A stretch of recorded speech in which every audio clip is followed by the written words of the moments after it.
नमस्कार दोस्तों।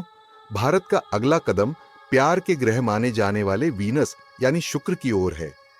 ठीक 4 साल बाद भारत का शुक्रयान उस ओर रवाना होगा, वहां के ऑर्बिट यानी कक्षा में पहुंचेगा। फिर शुक्र के चारों ओर घूमते हुए देखेगा कि जिस ग्रह में ऑक्सीजन मौजूद है वहां जीवन क्यों नहीं। साथ ही इस ग्रह में और कौन सी खास बातें हैं। दोस्तों, आप नए हो तो हमारे चैनल को सब्सक्राइब जरूर करें। दरअसल शुक्र ग्रह के बारे में जानने में दिलचस्पी पूरी दुनिया में है। 1960 में यह काम शुरू हुआ। अब तक 46 मिशन वहां जा चुके हैं। इसमें अमेरिका, रूस, जापान और यूरोप शामिल हैं। अब चीन भी वहां जाने के लिए कमर कस चुका है और साथ में भारत भी। भारतवर्ष 2028 में इसके ऑर्बिट में अपना यान भेजेगा। इसके लिए 1200 करोड़ यानी कि $150 मिलियन मंजूर किए गए हैं, जिनमें से 800 करोड़ अंतरिक्ष यान की ओर जाएंगे। इसके जरिए शुक्र के वातावरण, सौर विकिरण और वायु का अध्ययन करेगा।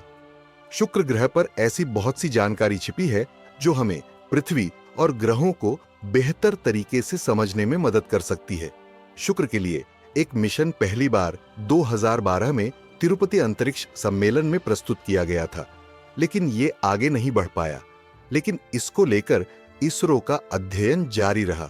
2017 में इसरो ने यह तय किया कि वो शुक्र ग्रह के लिए अपना मिशन भेज सकता है। इसके लिए वह अब तैयार है। इसरो का यान शुक्र ग्रह की कक्षा में 55 किलोमीटर से उस पर नजर रखेगा और जानकारियां भेजेगा।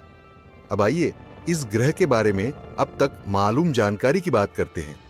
जहां मंगल और चंद्रमा पर जीवन के लिए स्थितियां अनुकूल नहीं हैं, तो वहीं शुक्र पर हालात जीवन को खत्म कर देने वाले हैं।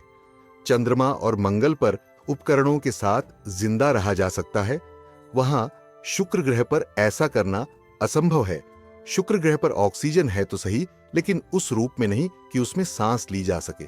वैज्ञानिकों ने शुक्र के वायुमंडल में दिन और रात दोनों समय ऑक्सीजन का पता लगाया है। यह ऑक्सीजन वहां के वायुमंडल में सल्फ्यूरिक एसिड के बादलों की 2 परतों के बीच 100 किलोमीटर की ऊंचाई पर मिलती है। ऑक्सीजन का निर्माण दिन के समय होता है, जब सूर्य की पराबैंगनी किरणें कार्बन डाइऑक्साइड और कार्बन मोनोऑक्साइड को तोड़ती हैं। फिर हवाएं कुछ ऑक्सीजन को रात की ओर ले जाती है। इस ऑक्सीजन का तापमान दिन में -120 डिग्री सेल्सियस से लेकर रात को -170 डिग्री सेल्सियस के बीच रहता है। शुक्र ग्रह पर मौजूद ऑक्सीजन पृथ्वी पर मौजूद उस ऑक्सीजन से भिन्न है जिसे मनुष्य सांस के माध्यम से ग्रहण करते हैं, जो 2 जुड़े हुए ऑक्सीजन परमाणुओं से बनी होती है। शुक्र ग्रह पर ऑक्सीजन एकल स्वतंत्र रूप से तैरते ऑक्सीजन परमाणुओं से बनी है। ये ऑक्सीजन फेफड़ों को खराब कर देगी।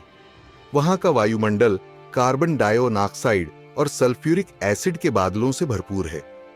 वायुमंडल में तापमान भी बहुत अधिक है। सतह पर वहां तापमान हमेशा 450 डिग्री सेल्सियस से अधिक होता है। शुक्र ग्रह के बारे में कहा जाता है कि कभी पृथ्वी और वह दोनों ही एक ही जैसे ग्रह थे, लेकिन आज जहां पृथ्वी पर जीवन पनपा हुआ है, तो शुक्र एक तरह का नर्क है। वैज्ञानिकों को यह भी मानना है कि अगर पृथ्वी पर ग्लोबल वार्मिंग इसी तरह से जारी रही तो एक दिन पृथ्वी भी शुक्र की तरह हो जाएगी। इस लिहाज से शुक्र का अध्ययन पृथ्वी के पर्यावरण के लिए बहुत उपयोगी हो सकता है। दोस्तों, यह वीडियो कैसे लगा कमेंट में बताएं और चैनल को सब्सक्राइब कर लीजिए। धन्यवाद।